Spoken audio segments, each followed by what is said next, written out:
জ্ঞাপন করছু এবং শতপ্রভুতা এবার ঢেঙ্কানাল থিঙ্কর্স ফোরাম তাଙ୍କ ସହ ସହଯୋଗ କଲେ।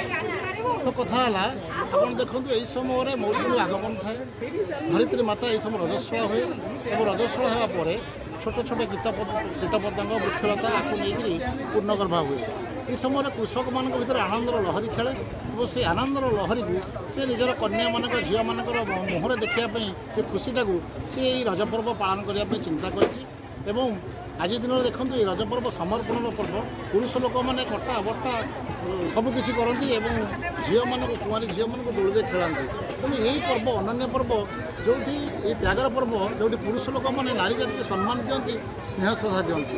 ତେଣୁ ଏଇ ଗୋଟେ ଓଡ଼ିଶାର ଇଏ ହେଉଛି ନିଜସ୍ୱ ପର୍ବ, ଏହାର ବହୁଳ ମାତ୍ରାରେ ତାକୁ ଆମେ ପାଳନ କରିବା ଉଚିତ। ଯଦିଓ ଏବେ କମିଯାଇଛି ଏହାର ପାଳନ, କିନ୍ତୁ ଆମେ ସଂସ୍କୃତି ସମ୍ପନ୍ନ ବ୍ୟକ୍ତିମାନେ ଅନୁଷ୍ଠାନମାନେ ଆଗକୁ ଆସି ଏହି ପର୍ବ ପାଳନ କଲେ ଆମର ମାଟିର ମହକ ରହିବ। ଧନ୍ୟବାଦ।